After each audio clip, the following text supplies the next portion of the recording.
Salut tout le monde, c'est Nern et aujourd'hui juste un mot sur l'atelier des sorciers de chez Pika Éditions.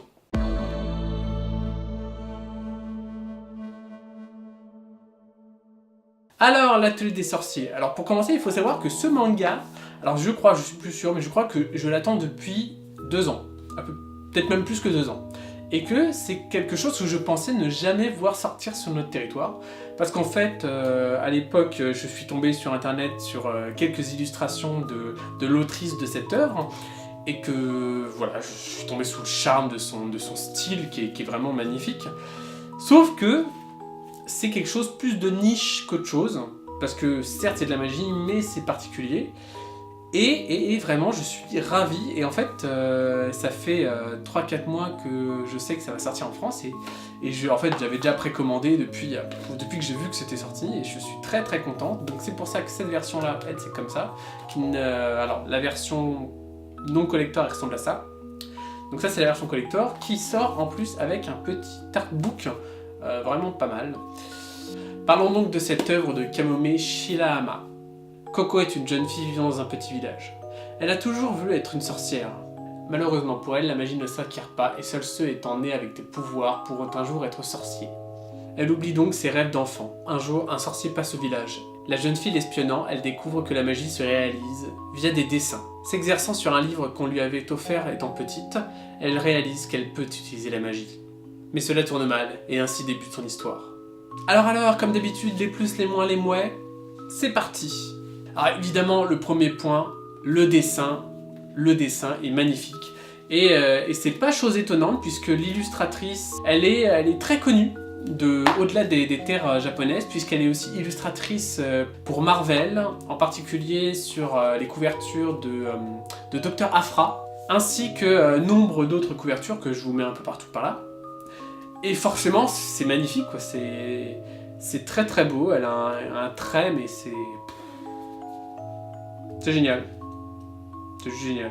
Deuxième point positif qui va avec, le petit carnet artworks avec de très très beaux dessins intérieurs. Alors il faut savoir qu'en fait à la base, au Japon, ce carnet-là, il est fourni avec le tome 2. Pareil, il y a une petite interview à la fin de ça, et en fait normalement c'est une interview du tome 2.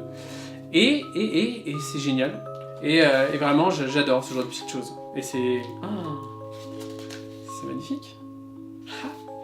C'est magnifique. Troisième point plus, en fait, c'est la protagoniste, qui est plutôt attachante. Elle est très jeune, donc forcément, elle peut avoir l'air un peu pète-couille.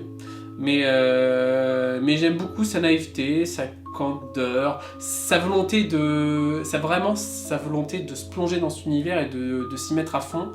Ça nous amène avec des très belles planches où elle est un peu candide, un peu hésitante, et des fois avec un peu gag manga où elle a un visage déformé quand elle a des petits bugs. Et c'est vachement cool. Ça fait un peu shonen pour le coup. D'ailleurs, est-ce que ça serait pas un shonen? Ah non, c'est marqué seinen.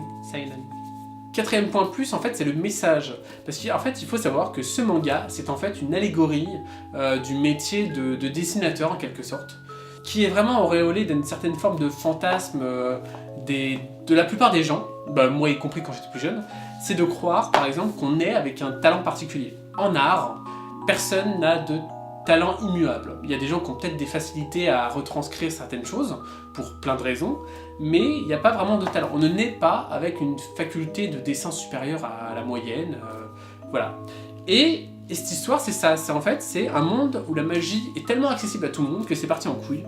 Et donc ils ont décidé de faire croire au monde que la magie, en fait, c'est quelque chose qu'il faut avoir en soi, et qui ne s'apprend pas, alors qu'en fait, c'est totalement faux. Et on suit donc une gamine qui va devoir travailler pour faire de la magie.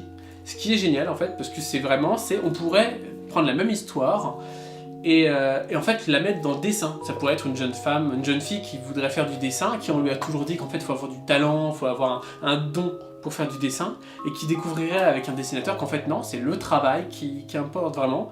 Bon là on va passer au point négatif, au seul point négatif d'ailleurs, c'est la magie dans ce monde-là.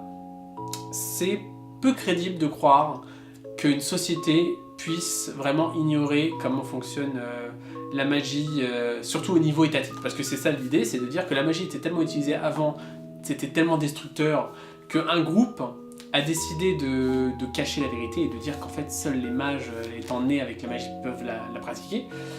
Et c'est difficilement acceptable quand on pense par exemple à un chef d'État qui verrait des gens utiliser des pratiques magiques vraiment intéressantes et au niveau guerrier qui peuvent apporter un vrai avantage militaire et qui ne ferait pas des recherches de son côté quoi. À moins que par la suite on nous dévoile que vraiment la source de leur pouvoir est vraiment contrôlée par ces gens-là, parce que c'est ça le truc, la magie n'est faisable que grâce à certains outils.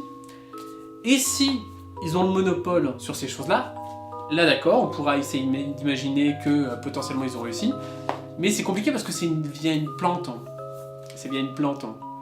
Donc après, premier point mouais, en fait c'est aussi lié à la mentalité des sorciers, qui est, semble-t-il, de ne jamais faire de magie destructrice et d'altération, semble-t-il. Donc la seule chose qui leur permet de faire, c'est d'altérer les objets, mais jamais les personnes. Donc on peut pas tuer, on peut pas faire des dégâts, on peut pas créer des flammes pour tuer des gens.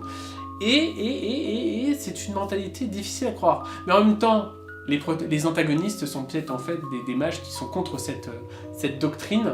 Et dans ce cas-là, ça serait intéressant parce que ça développerait le côté politique du monde de la magie. Donc si la mentalité des sorciers reste la même dans ce truc-là, ça sera un peu nul. Deuxième point mouais, alors c'est moi, mais j'ai un peu peur que le concept finisse par tourner en rond parce que la magie est très simple, le concept est voilà. Alors à moins que l'histoire devienne un peu plus dark que ce qu'elle n'est, parce qu'elle est très très jolie, c'est très beau, c'est un peu cucu pour le coup. Et à moins qu'il y ait une dérive plus politique et dark, j'ai peur que le concept de ce manga finisse par tourner rapidement en rond. Alors la fin semble mettre un peu plus de noirceur dans le récit, et donc ça a plus vocation à me rassurer. Mais voilà, j'ai la petite peur que ça finisse par tourner en rond, parce que c'est le genre de manga avec un univers qui me plaît bien, et des personnages intéressants que j'aimerais suivre aussi longtemps que Berserk. C'est peu probable, mais c'est le genre d'univers de manga que j'aimerais voir se dérouler sur des dizaines, voire plus de tomes. Et le dernier point, ouais, en fait, c'est toujours lié à l'histoire, c'est le passage et la raison qui conduit Coco, l'héroïne, à rejoindre l'atelier donc de son maître magicien, et le fait qu'elle ne puisse pas revenir chez elle, c'est un peu expédié selon moi. Alors, faut avoir lu, je vais pas spoiler, mais la façon dont ça arrive, c'est un peu expédié, et je pense qu'il aurait fallu quand même peut-être 1 ou 2 pages supplémentaires pour bien nous présenter la psyché de Coco et suite à l'événement qui l'a conduit à devoir quitter sa maison. Parce que vraiment, c'est une page. Une page et on voit pas ça. Il y a une case où on voit qu'elle est pas bien et direct ça passe à autre chose et elle retrouve le sourire. Bon, ce sera tout pour l'atelier des sorciers. Alors vraiment, ça je vous encourage à le lire. De toute façon, moi ça fait des années que j'attendais que ça sorte et je suis très heureux que ça soit sorti. Alors je peux que vous encourager, c'est magnifique. Alors même juste pour la beauté du trait. Alors il y a une version non collector sans ça. Ah, la différence de prix est pas énorme. Bon, ça fait un peu cher quand même pour un artbook miniature. J'aurais préféré une version un peu plus grand format, ça aurait été cool. Mais voilà, si vous avez 2-3 € en plus à dépenser, ne vous privez pas parce que c'est vraiment de très très jolies images et un joli petit artbook. Voilà, ce sera tout pour ce Juste un mot sûr. Likez, partagez, commentez, dites-moi bonjour, au revoir. Abonnez-vous sur Facebook ou Twitter. En attendant, je vous dis salut. Salut!